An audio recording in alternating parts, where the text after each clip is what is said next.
Hi everyone, hope you can see and hear me loud and clear. I'm Yasmin Rashid, founder and president of Ecoknights, and welcome to the Capacity Program Project Vocal, the truth behind starting a movement. I think we're ready to rock and roll. I think all the participants have already dialed in, maybe a couple late ones, but I think let's be punctual. It's already 8 minutes past 3 o'clock and really don't want to miss really hearing from the precious speakers today. So thank you very much for choosing to spend your Saturday evening with us, and also to be in Project Vocal's first capacity building program. This program is funded by the GFSGP UNDP, United Nations Development Program, and what it aims to do is really to beef everyone up here, participants, on knowledge, skills, information on what it takes to start a movement, as well as to hear from our very experienced speakers on some of the challenges they faced along the way, how did they overcome these challenges, and also share with us the movements that they are driving currently in their own respective capacity. So before I start and hand over to the speakers, just a bit of housekeeping rules. I will be introducing the speakers throughout the session, and I think I'll introduce speaker one at a time. And they will give a short, brief slide presentation, I believe, on what they're working on. And we'll keep all the questions and answers towards the end, when after all three speakers have presented. I think we'll just want to keep it that flow. And if you are the kind that dying to ask any questions, just make use of the chat box that should be on your right hand side or left, depending on how you're looking at your screen.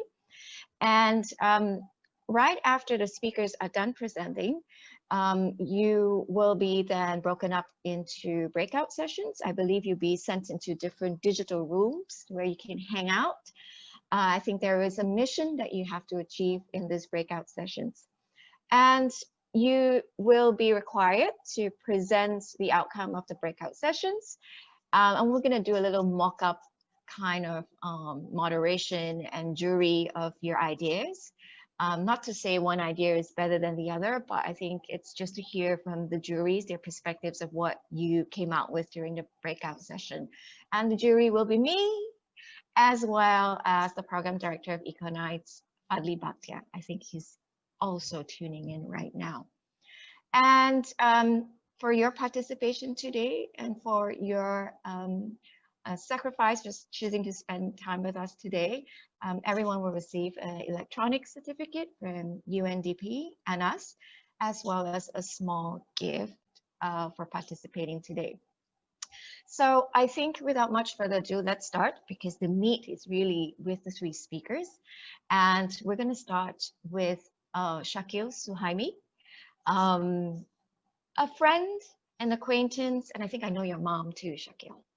A renewable energy professional. He was introduced to the Malaysian Youth Delegate in 2017 through MYD's sister organization, PowerShift Malaysia.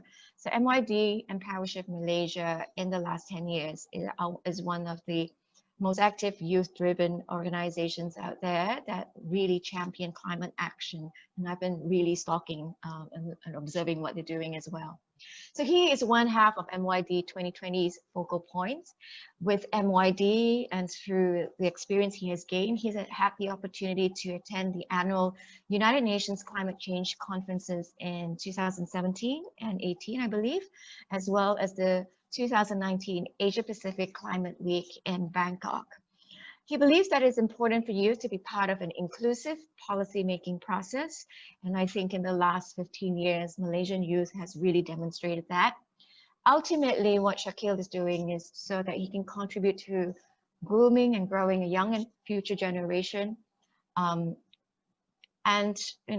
unfortunately for many generations to come, we all be troubled with climate crisis. So we hope that with this kind of efforts that Shakil is championing, that we will be able to mitigate, prevent, look at how we can reduce climate change impacts.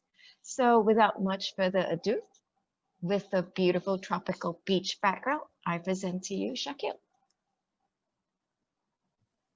Hi everyone, and thank you so much for that lovely introduction, Yasmin.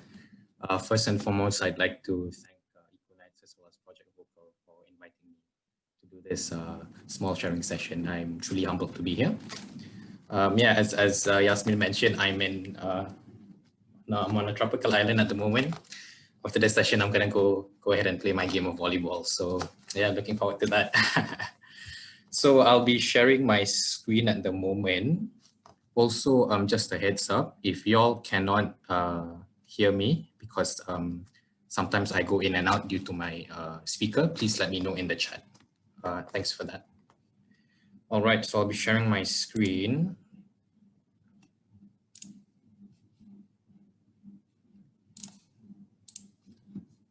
Okay. All right. So for today's session, I'll be talking about my time with the Malaysian Youth Delegation. So just a bit of background info.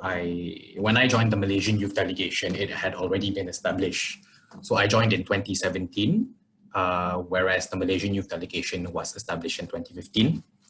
So for one half of this presentation, I will be talking about my experiences with the Malaysian Youth Delegation, as well as the challenges I face and the learning outcomes as a result of those challenges.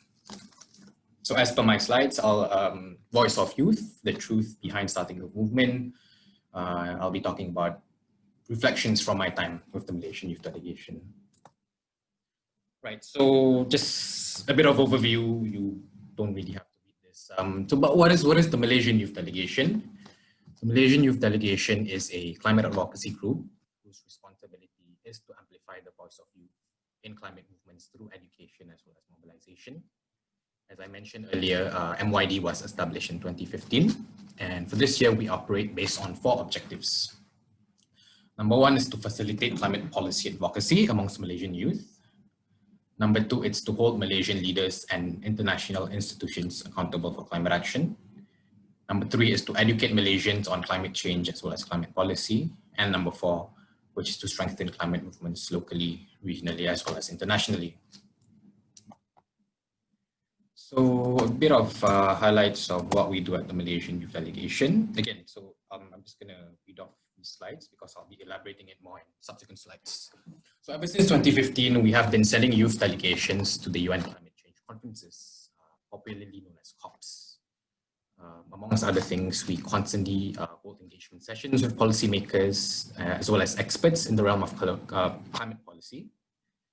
And we do a lot of collaboration with seasoned civil society organizations as well as other youth organizations. Moving on. Yeah, so COP, as I mentioned earlier, COP is the annual United Nations Climate Change Conference. What happens at COP is countries from all over the world tend to gather to discuss on progress pertaining to climate action. Also, as I mentioned earlier, with regards to Malaysia's MYD's involvement at COPs, we have been sending youth delegations ever since 2015. If you look at the picture on the top left, you will see the second delegation, which was in 2016. To some of you, you may recognize the lady in the red kabaya, Jasmine. So this picture was taken with then Natural Resources as well as Environment Minister Wan Junaidi. That was in 2016. So as for the picture in the middle, that was the batch 2 years ago, whereby we engaged, whereby MYD sent a youth delegation at COP 24 in 2018, and this was a picture with then Climate Change Minister Yeo Bee Yin. And the picture on the right was actually another youth delegation sent to COP in 2017. Right, so just a bit of context. These slides are essentially to elaborate on some of the highlights of what we do at the Malaysian Youth Delegation. So when it comes to engagement with government, as you can see with regards to the picture towards the left, this was a first-time engagement session with Yeo Bee Yin, then MESTEC, which is the Climate Change Ministry Minister. So I'll be elaborating a bit more on what happened during this engagement session, but essentially this was after Mastec. It wasn't even a month after Mastec came into office that we held an engagement session with them. And it was a productive engagement session, to say the least lah. Towards the bottom was the first time the Malaysian youth delegation held a formal engagement session with the government, which was in 2017 with, as I mentioned earlier, with the Ministry of Natural Resources as well as Environment. So for this particular engagement session, I think that year in 2017, Wan Junaidi wanted to push for the introduction of environmental education within the national syllabus. And one of MYD's asks was to become a stakeholder as far as consultation processes are concerned pertaining to this idea to push for environmental education. And on the right was one of our members, Chai Mei, engaging with officers from Nahrim. Nahrim being the, I forgot what it stands for, but it was a government agency that deals with water issues, if I'm not mistaken. I stand corrected, I apologize for that. Right, so again, further engagement with CSOs. As I mentioned, we try to engage with government, but we also engage with other non-government bodies. If you look towards the picture on the right, so this is an interesting one. The picture on the right was myself, part of an engagement session with,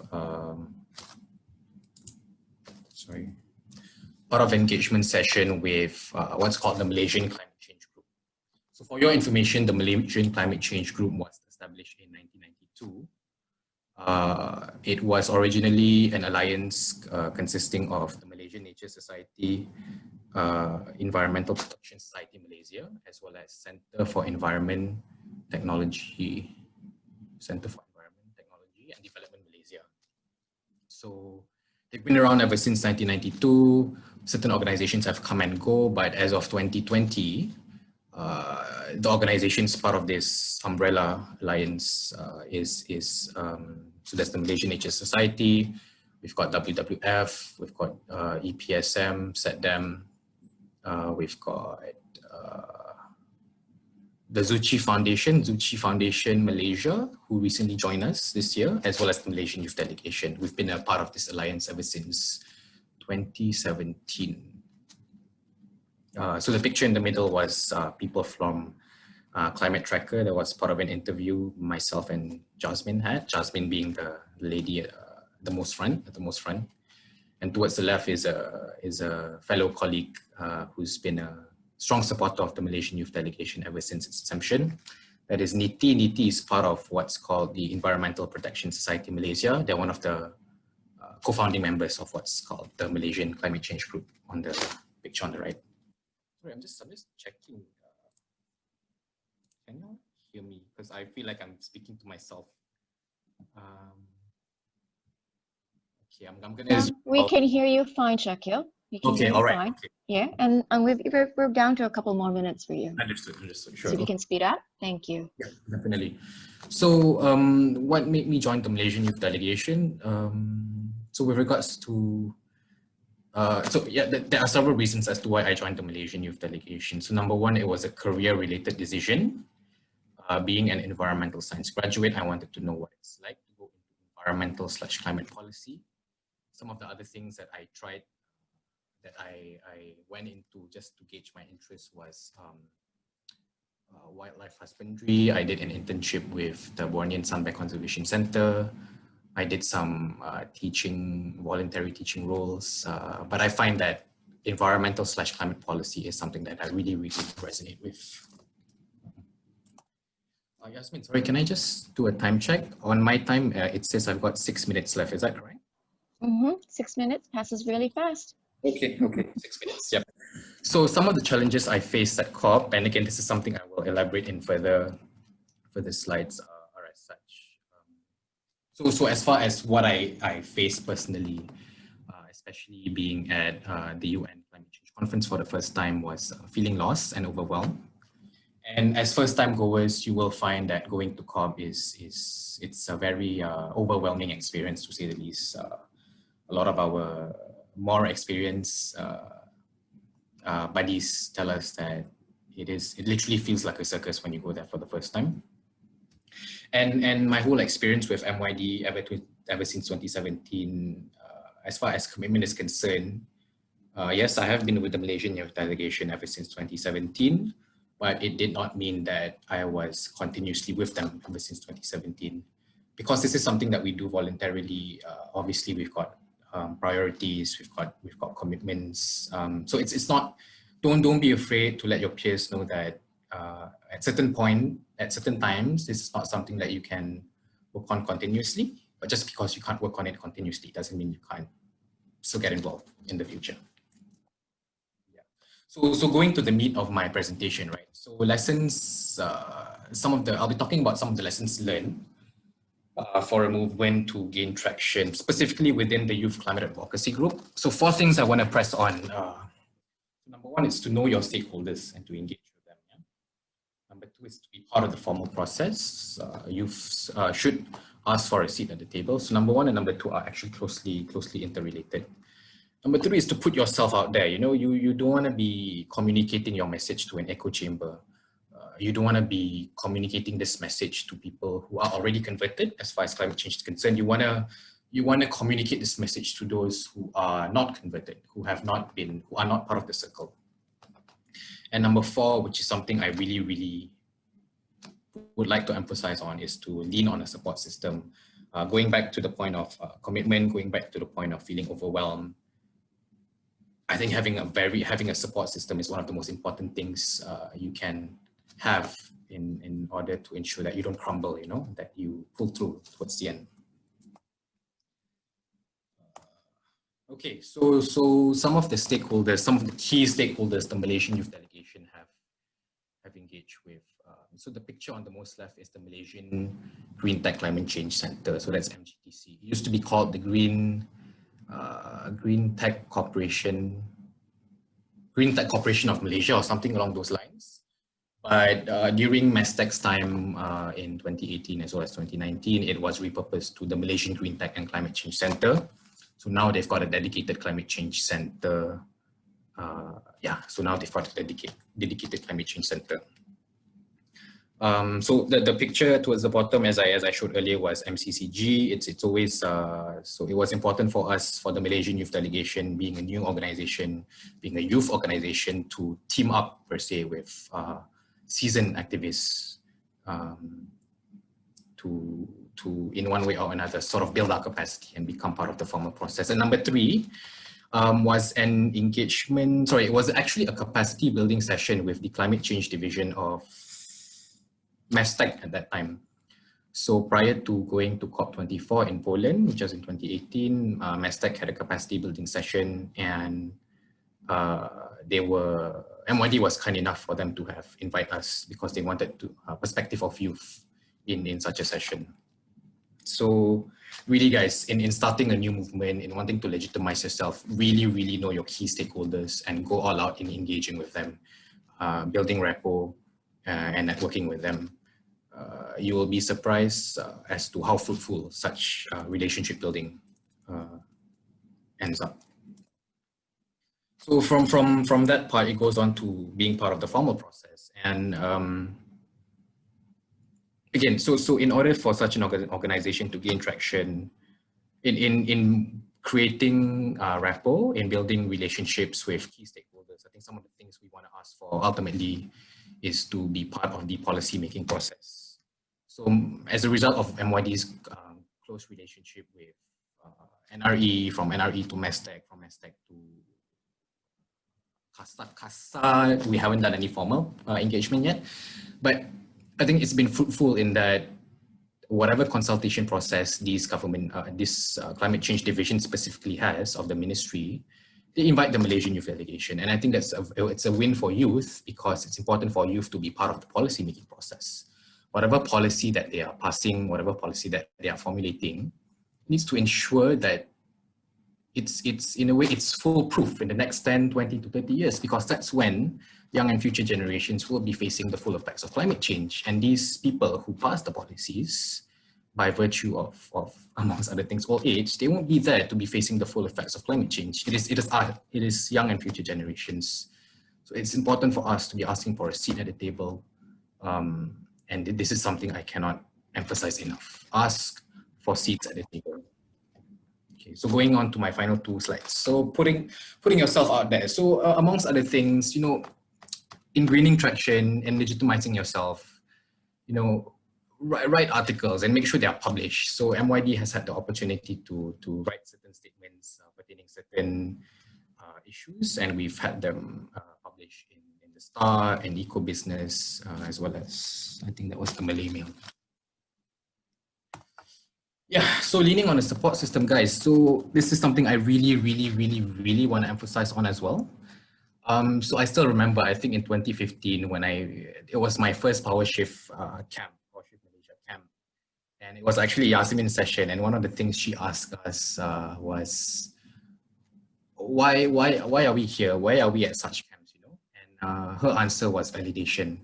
And I think that's something I really resonated with. As far as climate change is concerned, I think it's something that is still quite niche in Malaysia.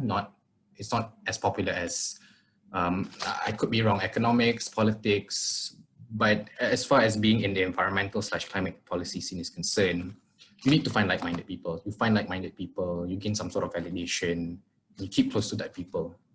I still remember your words very clearly during our Shift Malaysia camp in 2015, Yasmin.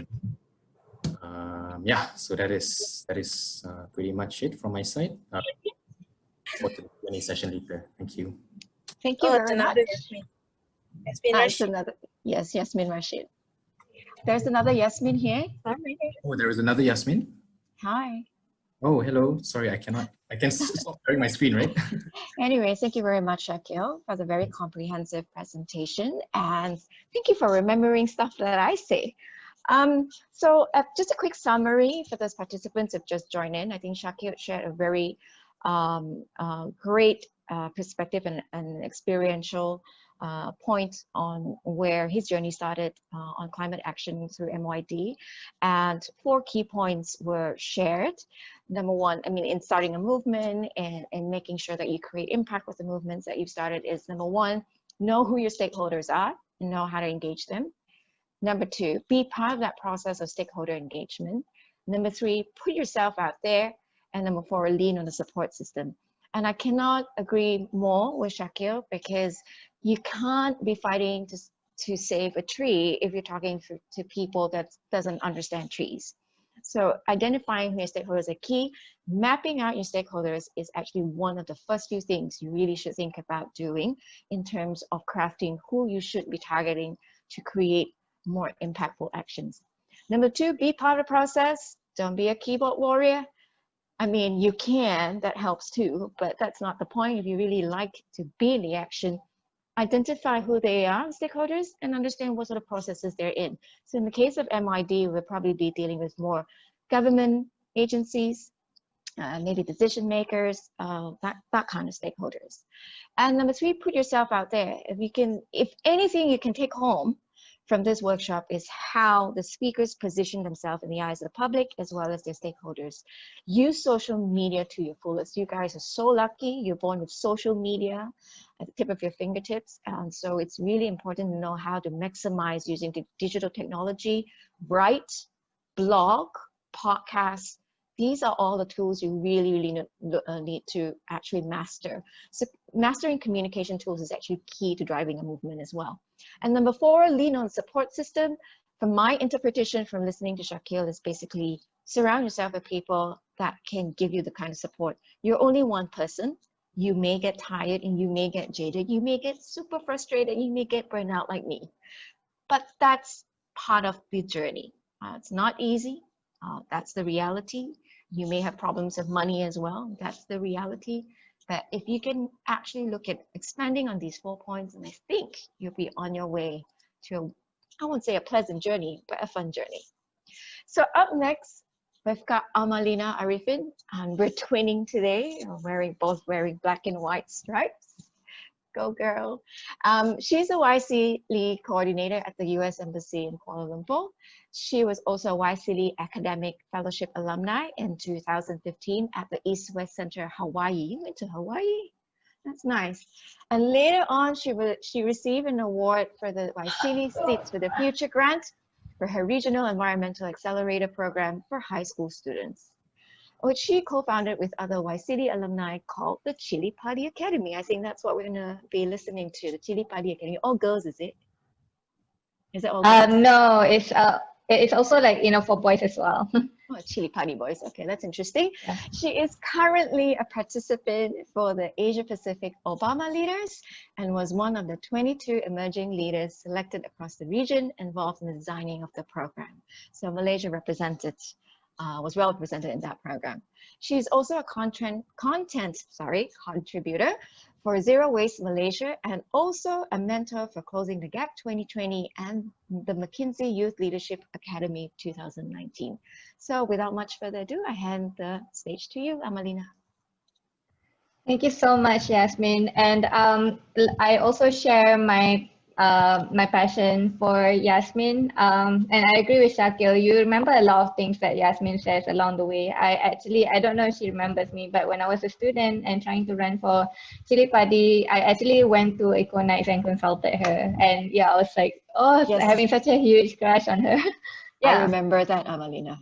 Oh, that's awesome. And like one of the things that I love about Yasmin is that she gives really great anecdotes and also really great, she's really great at storytelling. So like one of the things that she talks about climate change is like, you know, if you put a frog in a boiling water, he would die immediately. But then if you put a frog in a water that is going to be increasingly hot, you would not think that, I mean, like the frog won't die immediately, but that's like what climate change is like. You know, it's like slowly changing, and until one point we will not be able to tolerate it anymore. So yeah, I just want to say thank you so much for that.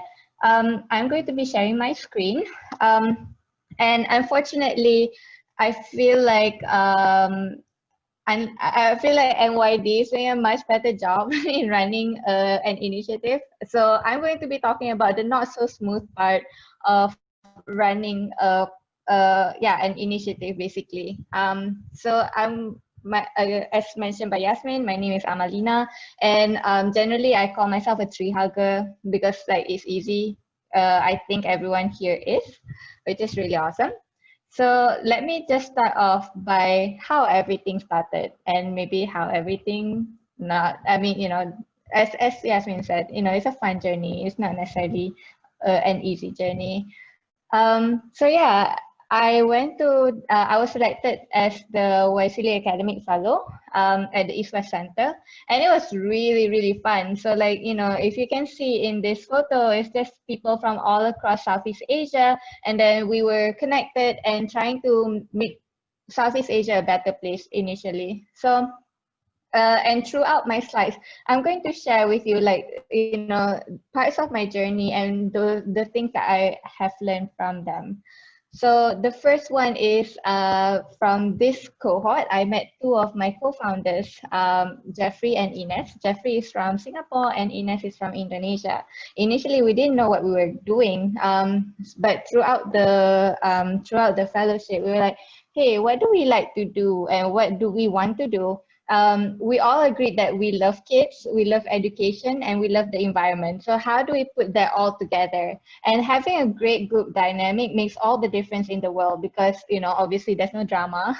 You know, no one is trying to claim credit for everything and things like that. It's just having a great group dynamic is really important if you want to have a successful initiative. They're really awesome, and we're still lifelong friends now. The second thing that I learned is having great mentorship is really, really important as well. So those two people are, like the ones on the most right and the most left are our mentors, Christina and Lance. They are from the East West Center in Hawaii. They guided us through like the things that we wanted to do. We told them our ideas, and then they ask us constructive questions rather than like, you know, sort of, you know, showing us like, oh, this is where you need to go. They ask us, well, so where do you think you want to go from here? So, and I think having a constructive mentor who can guide you through, your ideas and like, just really helping you along your way is also really important. And it really means a lot when they flew all the way from Hawaii to Singapore to help us with our first launch of our initiative. The third thing that I learned was to fail fast. And this is actually one of the things that they say. Failure is obviously inevitable. Unfortunately, I do a lot of stupid things when I was trying to run the Chili Padi Academy. I think like the easiest failure that I did was I actually bought flight tickets for people, but on the wrong date. And, it's not supposed to happen, but it did. And, how do you, at least it's not as major. I mean, at least it's not as a major failure, I guess. But yeah. Failing fast is really important because as we mentioned that failure is inevitable. So if you wanna if you sort of wanna fail, do it in a way where you can rise up again and learn from that lesson. And I'm kind of glad that I had Chili Padi as like sort of my safe space to fail. Not to say that I should fail, but then sometimes you tend to make mistakes, and this is a great learning curve for me. So yeah, this is us. We were in Singapore, and then we were trying to teach the kids about design thinking. So like if you see all the sticky notes at the back, those are like their brainstorming and their ideas. And then you can see kids from Indonesia, Singapore, and Malaysia gathering together. We try to focus on more underprivileged students who have probably never been outside of their respective countries. So that was a really meaningful experience for us because not only do we expose them to like environmental issues, but we also connect them with each other. So yeah, and another thing that I learned was time management. So we were running this, the Chili Padi Academy for the first time back in 2016. Unfortunately, so if you see the first picture, I was doing my chambering at that time, and that is basically a full-time job where I get underpaid and overworked. So yeah, so I was basically a glorified trolley puller most of the time. And at the same time, I was also the Jane Goodall's Roots and Shoots National Youth Council, National Youth Leadership Council. So having to manage like different activities for that. And also I was running the Waisili Unified event at that time. So it was just like, trying to manage so many things at one time. Looking back, I'm really proud of myself for being able to pull that, but I also am wondering where do I even have the time, because like there are times where I finish my full-time job at midnight, coming home at midnight, and just like having to like open my laptop to do the Chili Padi Academy work. So it's really, really tiring. I guess if I were to advise people out there, just know what you're capable of, and also know that and also learn how to prioritize before you get burnt out. And yeah, so the fifth lesson is to take ownership for both the good and the bad from your initiative. So I'm really proud of the kids. So this is our after they had their training in Singapore, they have to go back to their home countries and initiate a community project. And during this, and after 3 months, we bring them to Indonesia for an assessment program. So when we did this assessment, everyone has done different things and everyone has progressed tremendously. And among the things that I'm most proud of is, for example, Izian. She is from Terengganu, and she identifies that excess cooking oil is a problem in her community. So what she does is she actually created a collection point in the local mosque, because all the makcik usually goes to the local mosque to pray every day anyway. So you put this cooking oil collection in the local mosque, and then they can also generate income from the collection of this cooking oil, so they can actually contribute back to their mosque. So that's a win-win-win for everyone. Yay. Sorry. Yeah, but at the same time, yeah, so I think, I mean, sometimes when people do work, they only take ownership of, like, you know, the wrong things that they have done, but they also forget to take praises for the things that they have done, or sometimes vice versa. So I think it's very important for us to take ownership of both the good and the bad that came from our work. So yeah, as I mentioned in my fourth lesson, you know, time management is really important. Unfortunately, I wasn't really good at that, so I found myself really burnt out. So one time, I mean, you know, due to the lack of sleep, there was one time where I came home at 3 a.m. in the morning, and at 6 a.m. I'm already out the door because I was trying to make it to court. Obviously, with less than 3 hours of sleep, you are going to get sleepy and you are going to fall asleep. It doesn't matter where. For me, it was on the road. So yeah, I fell asleep on the road, and like obviously my car skidded. And yeah, so if you see the fence is actually like, I would vouch for Myvi, by the way. Airbags is really good. And yeah, the fence actually helped rescue me because at the back there is actually a train track. If it wasn't for this fence, I wouldn't be talking to you guys today. So I'm really grateful for my life. And it also made me question, you know, what are my values? What am I willing to sacrifice? You know, is my work and all these things that I'm doing worth my life? You know, so I think just sort of reflecting, taking a step back, reflecting what you're passionate about and what are your values. And I think once you have identified and established what your values are, I would say do not compromise on your values, because your values make you who you are. So if you do not stand by your values, you tend to make things that might be conflicting with your moral compass. So that's me. And yeah, so it was so funny because like I got a week off after my accident, and then you know, one lawyer actually called me and said, "Hey, I know that you are on leave and stuff, but do you actually do the work that I told you?" And you know, it made me also question, like, do I really want to yeah, sacrifice my sanity, I guess, you know, for this work? So yeah, I decided not, and I decided to do something that I really enjoy for my career. And yes, I think Yasmin touched a little bit about this, but I think you cannot do things by yourself.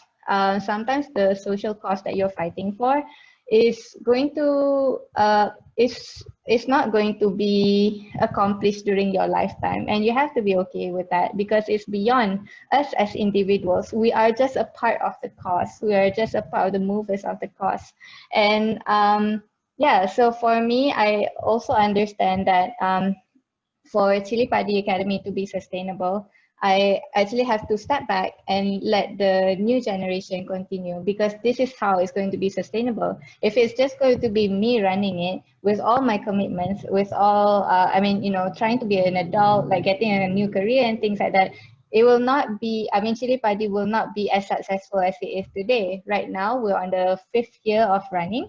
And I'm glad that I took a step back and, like, you know, have an exit strategy, because it is, I mean, the cost is is in a better place under people's management other than mine. And I think that's also like it might bruise our ego a little bit, because we want to say that, oh, I founded this, I'm running the whole show, but unfortunately, we can't do everything, right? So I think at the end of it, have priorities on what you are interested in doing, and know that the cost is beyond you as an individual. And, like, you know, if you think that there is someone else who might be in a better place to run an initiative that you created, you know, let that be, if it helps with the cause. So yeah, that's basically me. I believe that's all the lessons that I would like to impart to you guys. I hope you guys have, I hope this is actually somewhat beneficial for you. And if you guys are interested in like catching up, or like, if you want to keep in touch, I'm very active on social media, obviously. So yeah, Instagram and Facebook Instagram is the best bet for you to reach out to me. But if you want to be a bit more professional, I'm also leaving my email and also my LinkedIn, also responsive, but like government, expect a few days reply. So yeah, that's it from me. Thank you so much. Thank you, Amalina. Thank you for that really fun presentation. And I resonate with a lot of the points that you mentioned. I just want to highlight that no one movement is better than the other. I think you guys are on board this platform because you're doing an amazing job in driving it already. Number two, one of the take-home messages from Amalina is learning from mistakes and failures, and never look at failure as that part of the journey where you actually stop. For me, I don't talk about this enough. I wish I could, but I do. For every successful program that I run, I would have failed more than 9 times already before running a good program. So learning from failure is actually a great way to kind of like learn how you can pick up in building up yourself and building up your movement. And Amalina also mentioned that time management is critical. I personally feel in general managing yourself is important. I do feel you about lack of sleep. Sometimes things are back to back, but really sometimes take a step back and really question yourself. Like, if you're not healthy and you're not sane and you don't have enough sleep, you end up at the fence. Okay. So it's really important to take care of yourself. If you're not well, then your movement is not well. And lastly, totally agree, exit strategy. It really depends. Some people like to be part of the movement forever and ever. Some people just like to kickstart it and leave it as a legacy for some others. For me personally, I knew I had to exit because Ecoknights is designed to be championed by young people, not a 45-year-old old lady. And I knew my time was up, and I knew I would need to pass the baton to the next generation of capable, amazing Malaysian leaders that can drive climate action. Right, so before we move to Afan, I had a small request to the backend team to play a video, just a couple of minutes, and also to just cheer us up, have a bit of visual, lighten up, before we move to Afan. And I'd like you to pay attention to what Derek Sivers says in this TED Talk, and I hope you will enjoy it. So over to you, to the Ecoknights backend team, to play the video.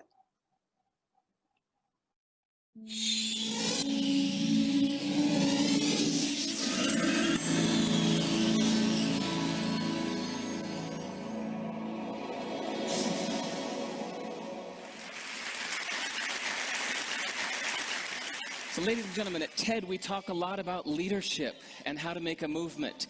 So let's watch a movement happen, start to finish, in under 3 minutes and dissect some lessons from it. First, of course, you know, a leader needs the guts to stand out and be ridiculed. But what he's doing is so easy to follow. So here's his first follower with a crucial role. He's going to show everyone else how to follow.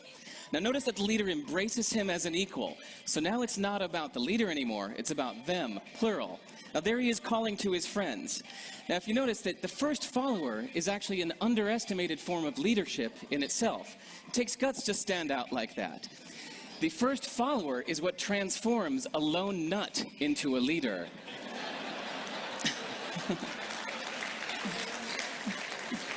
And here comes a second follower. Now it's not a lone nut, it's not 2 nuts, 3 is a crowd, and the crowd is news. So a movement must be public. It's important to show not just the leader, but the followers, because you find that new followers emulate the followers, not the leader. Now here come 2 more people, and immediately after, 3 more people. Now we've got momentum. This is the tipping point. Now we've got a movement.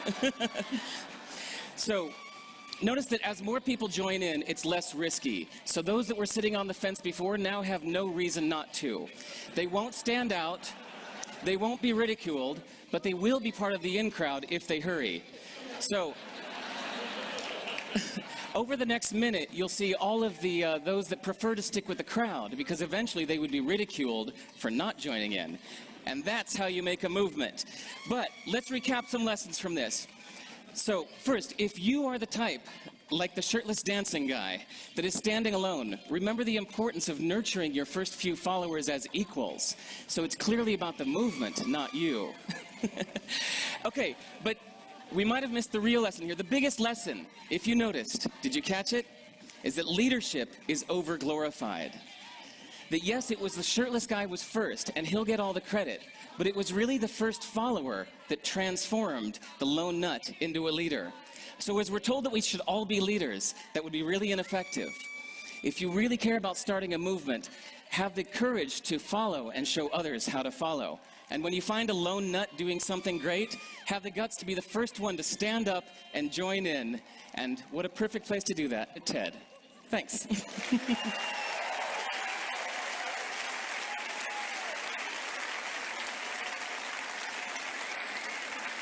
Thank you very much. We can stop the video now. I hope all of you enjoyed the video. It is my all-time favorite video, and when I feel down, I do have a look at it. I have to admit, I was a follower many times before I started Ecoknights. And as a follower, it actually helps to observe how other people drive movements as well. So I hope that would be a nice break for us continuing on our next journey to speak with Afan Nasaruddin. Now, Afan is a dear friend of mine, and I think we study under the same professor, under the same tutelage of Dr. Zida Fatima over at University of Malaya. I've watched him grow. I think, were you in my lectures, Afan, in UM? I believe you were. Yes. Yeah. Yeah.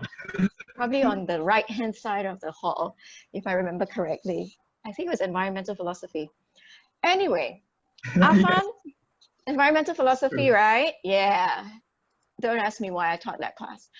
Afan is a co-founder of UM's Water Warriors. He is a former undergraduate at the Department of Geology at University of Malaya, Woodward, and also has a master's in environmental management from UKM. His interest is in water bodies restoration, sustainable innovation, and environmental education. And I have seen Water Warriors grow quite a bit. You guys have books published, you have amazing case studies down in Kuala Selangor. So that's really action research in action. And currently he's doing research on place-based citizen science for Sungai Klang and Sungai Selangor river basins, which is where we get all our drinking water from. So the work of Water Warriors is very critical and very important. He is also co-managing Rumah Nomor 2, sounds so dodgy, University Malaya, as an environmental education space. I know where that is. Together with his wife, beautiful wife, Asia, and a community group of Mukim Pasangan, he has also co-founded Inspirasi Kawa, a youth environmental club in Kuala Selangor. So Afan deals with very, very young people. He also deals very well in the academic world. So over to you, Afan. All right, thank you, for Yasmin. Or Dr. Yasmin. All right, I'll share my screen. So, so basically, when the organizer asked me to give a quote, it's quite challenging for me because I'm not really into kind of literature or something like that. But suddenly it came out with this quote before I went to bed. So one is greater than. So I don't know if it makes sense, but I'm going to share my story with you. So hi, my name is Afan. I'm the leader of Water Warriors, University of Malaya. So Water Warriors actually is sort of like a group of community in campus in University of Malaya who are passionate about conservation in campus. And I'm also a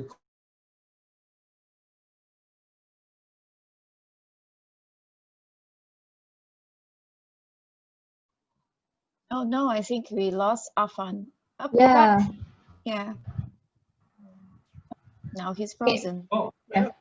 Maybe he can disable his video. Yeah. Afan, try switching off your video. switching off the video. All right. Your Okay, sure. video, but just focus on the screen. Yeah. All right. Okay, sure. No problem. Thanks. So sorry. No worries. That happens. All right. Yeah. So, right. Let me get started. So basically, how it's all started. Like always, I'm always the volunteers. So during my final years studies in campus, so I always join all these kind of tree planting events, tutorials, events, and I also joined Eco Film Fest in the campus. So I think that's the time I met with Bartley and the rest of the Ecoknights team. So, so it all started, and I realized that, oh, I buat kerja gotong royong at the other place. I joined all the volunteers from the outside, the organization from outside. So how about my place? So it struck me when I went to the Japan. I presented a case study on research on Kuala Selangor project. But at that time, I realized that, oh, I'm doing project in Kuala Selangor, but on water conservation efforts, but I'm not doing something in my place of work in the campus itself. So I reflect back and I was like, oh, okay, damn, I need to do something. So this is the varsity, is the lake in the campus. It's very rare. This Tasik Varsity during 2013. So look, so this is how the lake looks like. So it's very eutrophic. There's always a massive fish kills. There's a blue-green algae, and there's lots of rubbish. And if you can see on the right side, it's very thick of algae. So every time I show these slides, people keep on asking me, "Tangan siapa tu? Whose hand is that?" So basically, that's my hand.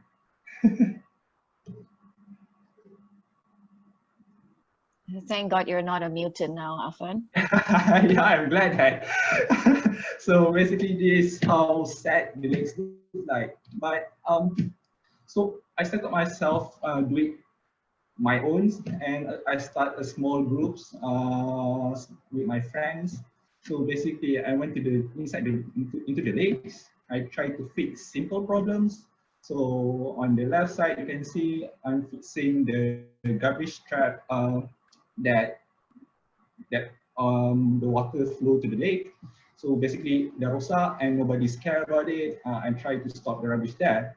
So I'm not so sure. Nobody asked me to do that, but I just went and do it. And then I start monitoring the lake, and I start picking up rubbish.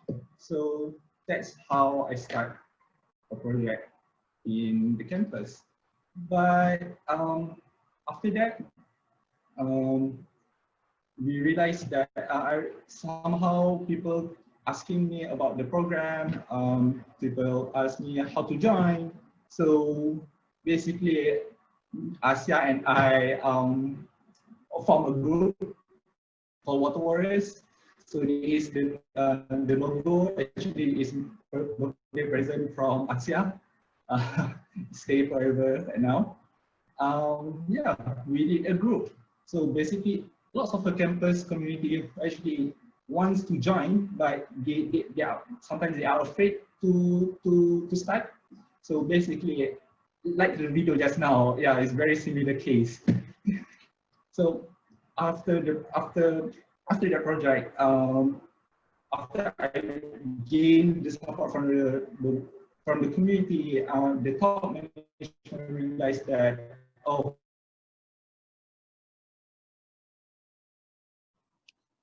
We lost Afan again. We apologize for this, participants. Now he's back. all right. Do you think Sorry, I'm not so sure why the internet. I'm in. So sorry for Yasmin. No worries, no worries. Can you hear me? Yes, we can hear you. Can you hear us? All right. Let me Yeah. get So right. maybe Afan, quickly run Yes. through the slides and we can focus on the Q&A.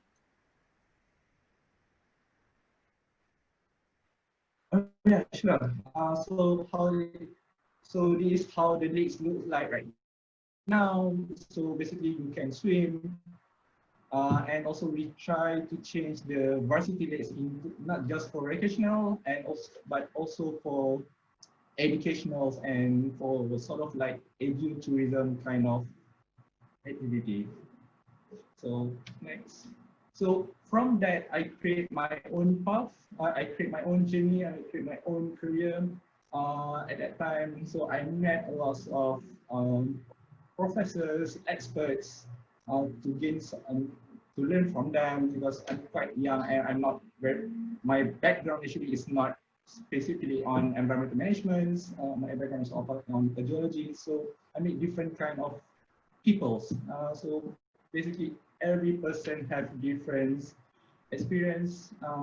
Yeah, learn quite a lot. And from that, I also started start off a social enterprise project in Kuala Selangor, in Sebersikawa, and now I started as Kita Kita is it's an university inter social enterprise kind of way. So yeah, so people start to realize that what Warriors did is quite impactful to university. So I think they see that there's proof, there's evidence that we can do work on the ground. So basically, university called us to do a policy for the university, and even the states and the national levels call Water Warriors to be part of the policy making. So yeah, we're quite honored. So here is the bumpy roads. So bukan semuanya indah, ada juga ups and down. The main challenges that I always selalu hadapi is I'm always people as a newbie in experience because I'm too young to give any opinions.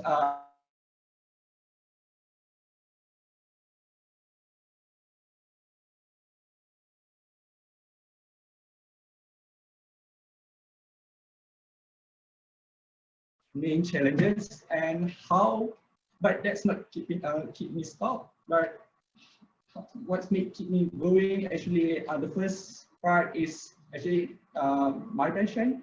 So basically, I really into the water conservation efforts. So I really have the passion, even though sometimes I a bit breakdown, but after a few naps, is the people around you. So yeah, my wife and my daughter, and even Dr. Zida, actually, she's my mentor. She always gives me opportunity to present about water warriors, and even he recommended me to talk about water conservation to other agencies.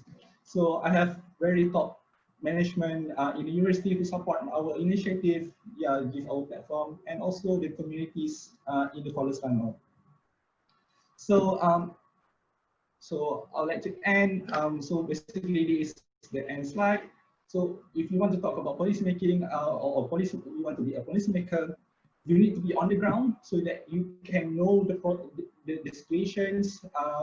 It's not sometimes the policy is very good to read, but if the person never go to the ground and sees the reality, it's quite hard to implement the policy. So basically, I jump, you jump. All right, thank you.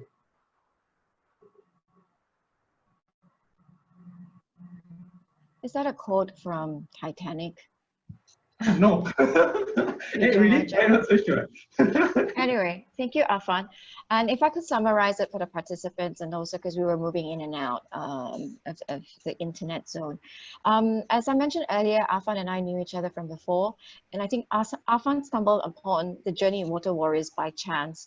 There was a lake, a very beautiful lake in University Malaya, which was severely polluted, and I think we all in the university contributed to it. It was up to a point where it was not swimmable, and it was also basically you don't want to hang out there, you can't kayak there. And I think through the effort of water warriors, they not only brought back the lake and brought back life to the lake, but it also spun off other initiatives outside the boundaries of the campus. So many of you are university students, and many of you are at the tip of starting a movement. Campus grounds are actually a very, very amazing place to look at creating movements as well. And the challenge is, will your movement last beyond the four walls of the campus? So now we're done listening to all the speakers. If there are any questions and answers will come from the team. If there are any questions from the participants, feel free to leave it on the chat box.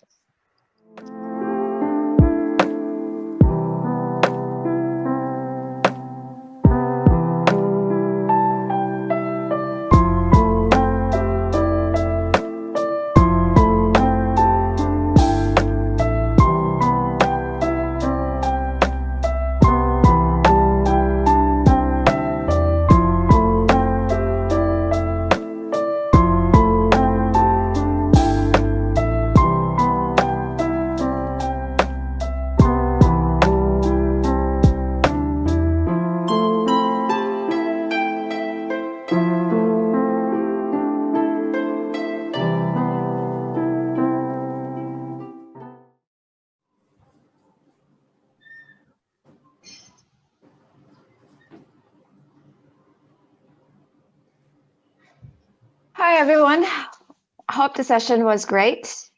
We've got Shakil and Amalina on this call, and I'm going to take you on this journey through a quick question and answer. Let us check where the question and answers. Do you have any questions?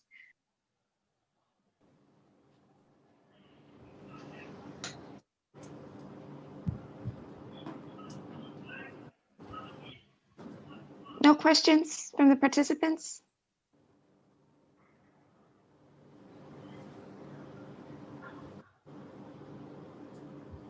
Well, we've got one. Yeah. We've got one. So I think, well, because in the interest of time, what we'll try to do is see which of you feel comfortable answering this one. I'm not sure who gave this question, but it goes something like this. My biggest question to any of you speakers would be, how do you achieve clarity with your visions? That's a really deep, good question. Who wants to take it? It's a tough question. Yeah, really tough. Yeah. Amalina, Okay, Shakil? in 30 seconds. I'm only in a lift with you for 30 seconds. You have to tell me your vision. Ooh. I'll give it a go. I guess in terms of clarity of vision, for me, we need to be aware that we are, like as you mentioned, Yasmin, we are selling a vision to, I guess first and foremost, an external party. But before we quote unquote sell such a vision, for me personally, I would need to be able to sell my vision to my team, And if my team doesn't understand that vision, how can I expect external parties to be able to understand such a vision? So I guess what I would want to emphasize on is internal consultation. You have an idea, talk to your teammates about it, see what they think about it, assess whether they understand such a vision and whether they are on the same wavelength as you. And if they are on the same wavelength as you, more often than not, when you communicate such a vision to external parties, there is a buy-in from them. So those are my 2 cents. Yeah. What does Amalina think? And then we'll go to Afan. Yeah, so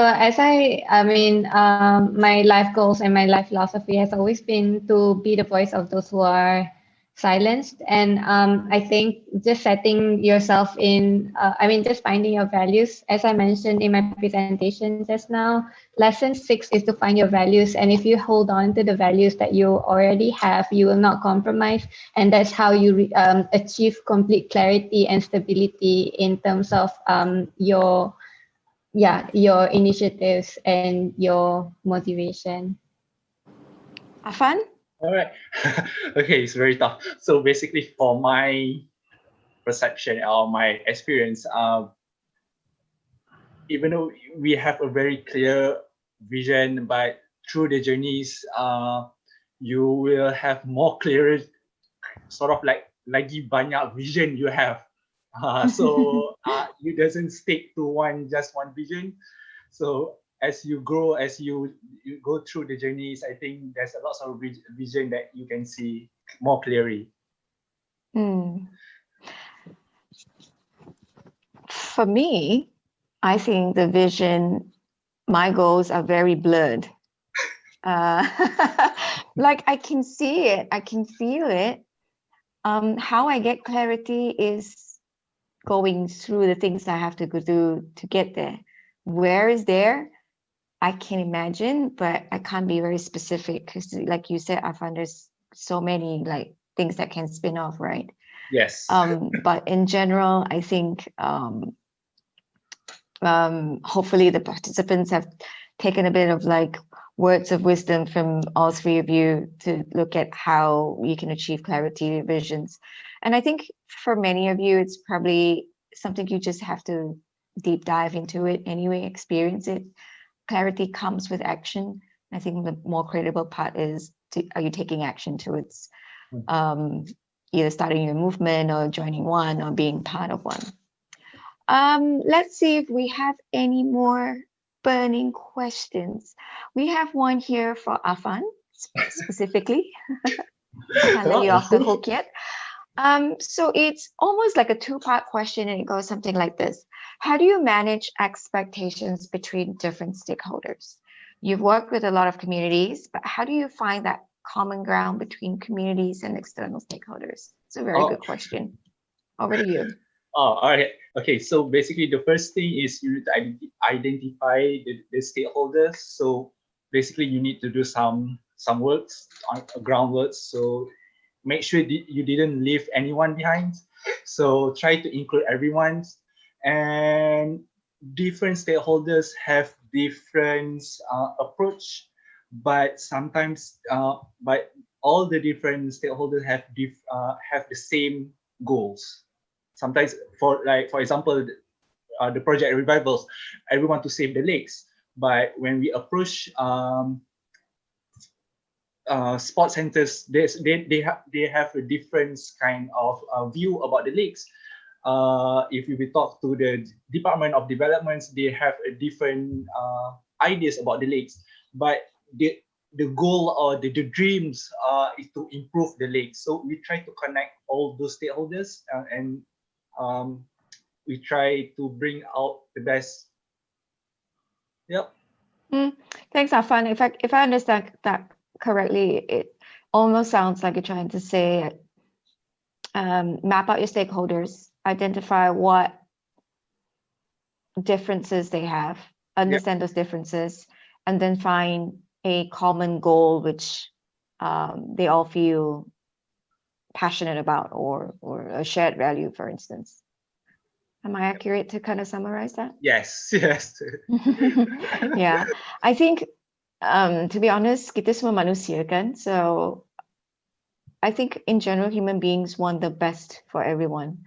The challenge is trying to settle our differences and work across different cultures, different sometimes political divide, to understand what is really good for the future of communities.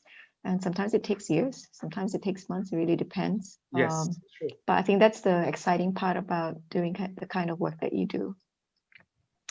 We've got down to 2 questions.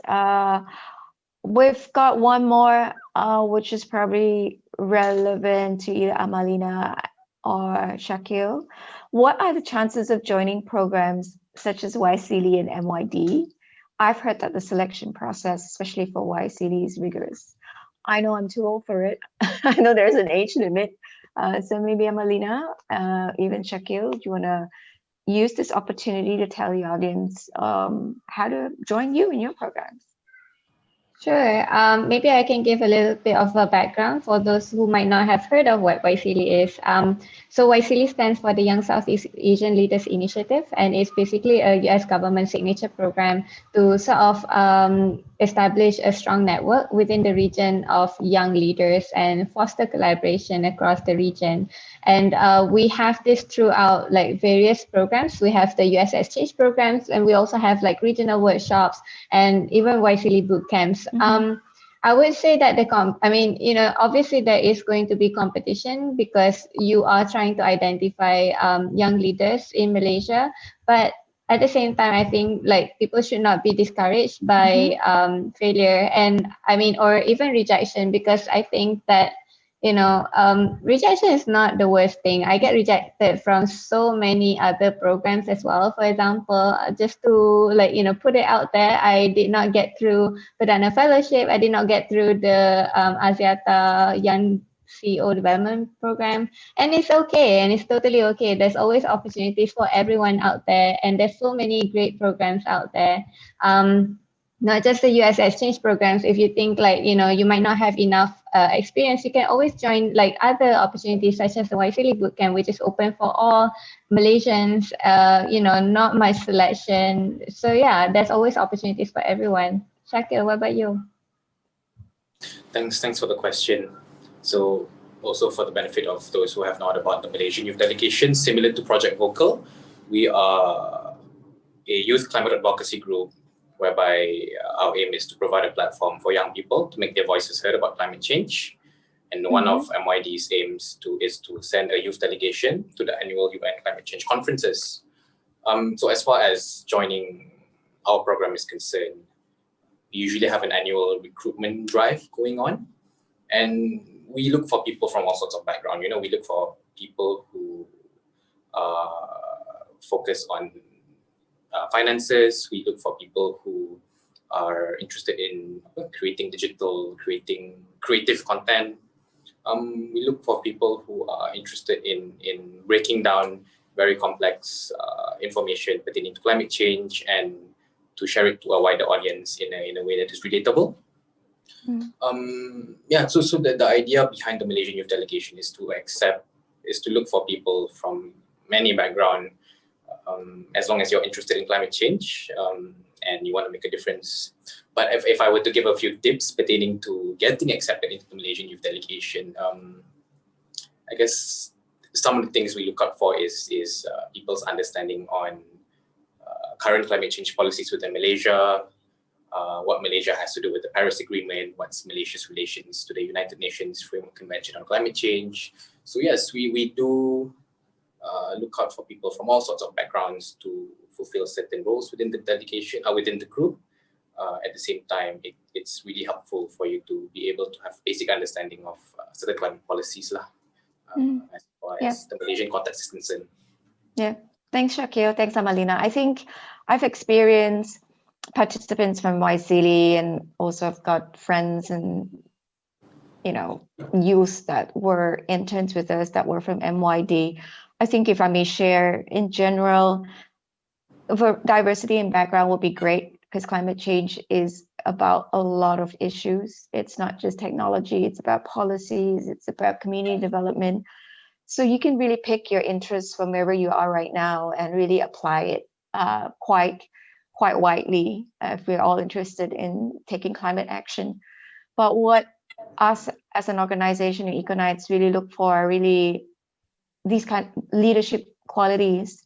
And it spans from being articulate, being able to speak well, being able to condense and summarize complex, subject matters, and be able to communicate effectively, being able to plan, being to project management. So these are the skills which I feel comes along with developing your soft skill set. And I think that complements a lot when you really want to do more leadership aspects of climate action. We've got one. Sorry, you want to go, Amalina? Just want to add one more. I think for me personally, when I'm looking at applications, I think the most important part is genuine passion for what you do, because it's so it's really apparent despite just reading from applications that sometimes it's just a CV ticker or a checklist thing that people want to do, but we really value genuine passion. Yeah, be authentic, be passionate. Be willing to learn new things. We've got a really good question, and I assume this question comes from a young person. Sounds like it. Some people join movements at a very young age. So when they are at that young age, they tend to be overwhelmed by older, experienced members. How can these young ones overcome this and contribute to the movement? So I'm sure many of you may have had a volunteer or someone who's, perhaps 10 years or maybe way younger than the normal age you expect them to be part of YCD, MYD, or even Water Warriors. What will you say to someone if you want to encourage them to continue in your movement? If maybe I could just add some of my input to that. Mhm. So for me personally, having been in such a, I guess in such a position, when I'm not in that position anymore, when I am, for me You personally, grew up. when I grow up, when I am working with peers who are younger with me, especially within the Malaysian Youth Delegation. For me personally, as I guess for lack of a better word, as a senior, I am mindful of such a gap, and I think for me personally, being someone who is a bit more, who's been there for a bit longer, I make it a point to ensure that everyone has an equal say in something, even no matter if you're older than me, no matter if you're younger than me, but especially for those who are younger, for me, for myself, because I've been in that position, I make it a point to look out for younger peers who may feel a bit more overwhelmed. Yeah. Just Because by you've been virtue of through their it age. before. Yeah. Exactly. Yeah. Yeah. That's What to about indirectly answer the question. What about Amalina or Afan? Afan, you want to go first? Okay. I think for me, it doesn't matter whether you are younger or young in a young age, or you are seniors. I always inspired by this quote: "Inspire and be inspired." Doesn't matter where the young kids come from. Tak kisah. It doesn't matter. You need to take everyone, like everybody's matter. So yeah, voice matters. So yeah. Amalina? So I think a few weeks ago, I had this opportunity to interview a really, really smart and brilliant kid. She's only 12 years old, but she has developed board games and things like that. And her dream is to have 1 billion kids who code, because she teaches coding and AI to kids. And I think Wow. she's amazing because she started this initiative when she was 8 years old. One thing that I want to say to all you young people out there, who feel that you rasa you kerdil in this big world, you are selling yourself short, because you have so much to offer, and I think that it is our responsibility as seniors or people who are within the older age to actually recognize your potential, because you provide really fresh perspective, you provide relevant ideas, and you provide just basically some freshness that we long for in an organization. So please, own up to that strength of yours and make yourself heard. And I think it's also our duty as seniors to give you guys the platform to be heard. Thanks for that. I think the question was fantastic, and I can't stop thinking what actually the writer meant by being overwhelmed by more experienced members. If it's because more experienced members have more knowledge than you, then naturally you know what you need to do if you really want to continue this journey, is to really enhance your skill sets and knowledge. But sometimes to minimize being overwhelmed is to really understand yourself well and know what value you bring to the movement. If you're a good copywriter, if you're a good designer, if you're a good workshop instructor, there's so many ways. If you like talking, if you don't like talking, if you like writing, there's so many ways you can contribute to a movement with your existing skill sets. So for me, overall, I see two kinds of really young people coming in. Number one, they're really energetic, full of ideas. Sometimes just need a bit more direction. And maybe that's why sometimes experienced members tend to want to understand where this energy is coming from so that they can make the full use of your time. Another fourth question, this goes out to any one of you. It goes like this. it's kind of difficult to educate the public on climate change or climate action. Can you suggest at which stage should we start with? This is a tough one. I'd like to add to that. So I think this is a brilliant question in that I think if you want to educate someone about climate change or biodiversity loss from a young age, I think it's important to start off with why such and such is important. Why are our forests important? Why are our rivers important? And once they start understanding why such things are important, they will realize how detrimental it is if we don't have such ecosystems. So for me, that's how you go about starting to teach young people about climate change. You start off with the importance of the things that I mentioned earlier. So how about Amalina and Afan? What are your thoughts? You want to go first, Afan? All right. I think for me is it doesn't matter in which stage. So basically, even though you are older, you are not too late to learn to educate yourself about climate issues. If you're too young, even my daughter is 3 years old. I try sort of like ajar dia kutip sampah, or sort of like, okay, Daddy, there's a trash. Can you help to pick it up? So that it doesn't matter in which stage. So yeah.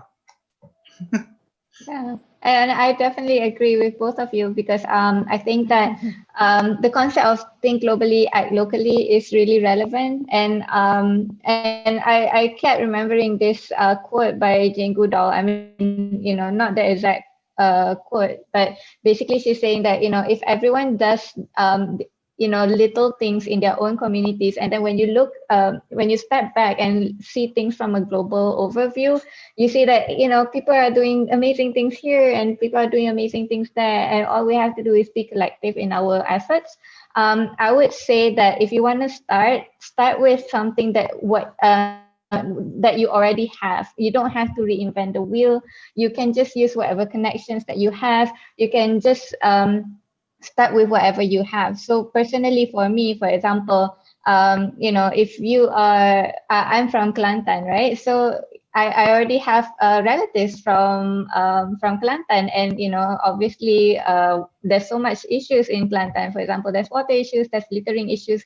So I used that opportunity to be like, hey, our grandmas did such a great job back then. Everything was zero waste. They were just using newspapers to wrap everything. Why can't we go back to the old days and sort of play with the sentiment that they want? Because people don't want to be preached. People want to be told stories. People want to be to feel good about themselves. And the carrot is always better than the stick for me. So yeah. I started for 3-year-old kids because my daughter was 3 years old back then. I think back then Ecoknights grew in its breadth and programs and reach by following the transition of my daughter's age. And I think what I really learned was there's no particular stage that's important. Every stage is important. But what is more important than that is realizing how you relate to that particular stage and what you can do within that specific time and reach and resources. Questions are burning in nonstop. We've got one that is very pertinent to our current times right now, and it goes like this. COVID-19 makes it hard to get involved physically, especially in environmental volunteering. I hear you. And any ideas do the speakers have on how to contribute to nature or work of SDGs virtually? And how can one show their passion in sustainability with no volunteering experience? This would be our final question. In the interest of time, we have about 7 minutes left, speakers. Yeah, if I may, I think that a good first step is to actually join the Kuala Lumpur Eco Film Festival, just or join Ecoknights, or join MYD, or join YCLE. Yeah, surround yourself with great friends who are like-minded, who share the same passion as you. I understand, with the current situation, there's no way that, you can I mean, you can, if you're not under PKP right now, to go out to the beach and just start picking up trash. But, there are different ways of, of sending the message and advocating. So like, digital advocacy is a thing now. Digital activism is a thing. Use whatever you have. Like, for example, everyone has social media.